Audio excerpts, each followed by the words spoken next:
అందరికీ నమస్కారం అండి. నిన్న కేంద్ర ఎన్నికల ప్రధానాధికారి ముఖేష్ కుమార్ మీనా గారు ఒక పత్రికా ప్రకటనను విడుదల చేశారు.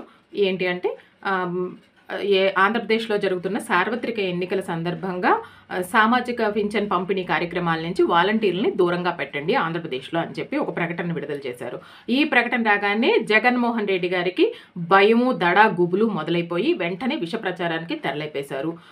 చంద్రబాబు నాయుడు గారు ఫిర్యాదు చేయడం వల్లనే ఎలక్షన్ కమిషన్ నిమ్మగడ్డ రమేష్ గారు వెంటనే వాలంటీర్లని దూరం పెట్టారు, పింఛన్ పంపిణీకి అడ్డుకుంటున్నారు అని చెప్పి విష ప్రచారం మొదలుపెట్టారు. నాకు ఒకటి అర్థం కావట్లా, ప్రజలకు కూడా ఒకటి అర్థం కావట్లా. ఏంటి అంటే ఏమన్నా జగన్మోహన్ రెడ్డి గారే కొత్తగా ఫెన్షన్లు కనిపెట్టారా? వాలంటీర్లు లేకపోతే ఇదివరకు ఫెన్షన్లు ఎవరో ఇవ్వలేదా? అసలు ఫెన్షన్ వ్యవస్థను మొదలుపెట్టిందే నందమూరి తారక రామారావు గారు 200 రూపాయలతో వృద్ధులకి ఫెన్షన్ మొదలుపెట్టారు. చంద్రబాబు నాయుడు గారు దాన్ని 2000 రూపాయల వరకు తీసుకొచ్చారు. అప్పుడు ఈ వాలంటీర్ వ్యవస్థ లేదండి. ఈ వాలంటీర్ వ్యవస్థ లేకపోయినా సరే అప్పుడు గ్రామ సచివాలయ వార్డు సిబ్బంది పింఛన్ పంపిణీ చేసేవారండి. చాలా సక్రమంగా 1వ తారీఖున చంద్రబాబు నాయుడు గారు ప్రభుత్వం ఉన్నప్పుడు 1వ తారీఖున టెన్షన్గా ఫెన్షన్ వచ్చేసేదండి.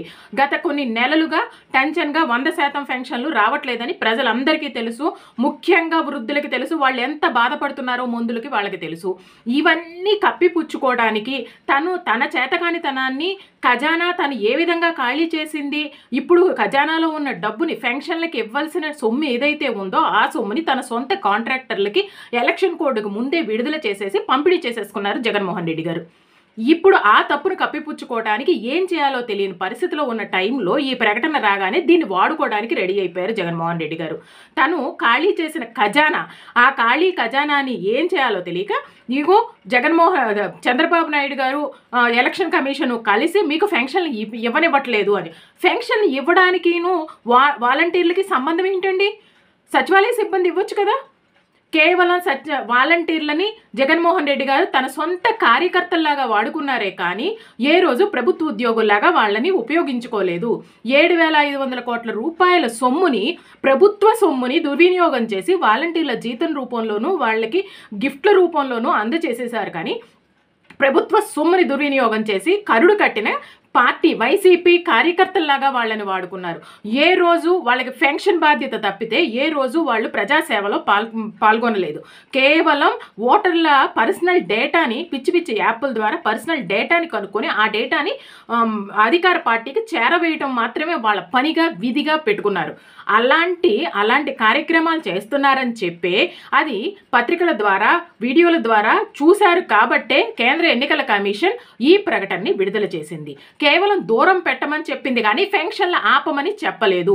రేపు ఎలక్షన్స్ అయిన తర్వాత అధికారంలోకి రాగానే చంద్రబాబు నాయుడు గారు 3,000 ఇప్పుడు 3,000 దఫాల వారీగా పెంచారు జగన్మోహన్ రెడ్డి గారు. కానీ చంద్రబాబు నాయుడు గారు ఏకమొత్తంలో 4,000 రూపాయలు 1వ తారీఖు కల్లా ప్రతి పెన్షన్ దారుడికి 4,000 రూపాయలని 1వ తారీఖు కల్లా వాళ్ళ ఇంటికి చేరవేస్తాను అని చెప్పి వాగ్దానం చేస్తున్నారు. అదీ కాక 50 ఏళ్లకే బీసీలకి 50 ఏళ్ళు నిండిన ప్రతి బీసీ పెన్షన్దారుకి కూడా, బీసీ ఓటర్కి కూడా 4,000 రూపాయలని పెన్షన్ ఇస్తాను అని చెప్పి వాగ్దానం చేస్తున్నారు. అలాంటి వ్యక్తి మీద మీరు బురద చల్లడానికి రెడీ అయిపోయారు. జగన్మోహన్ రెడ్డి గారు ఒకటి గుర్తుపెట్టుకోండి, మీరు భయపెడితే భయపడిపోవడానికి ఇప్పుడు ఓటర్లు సిద్ధంగా లేరండి.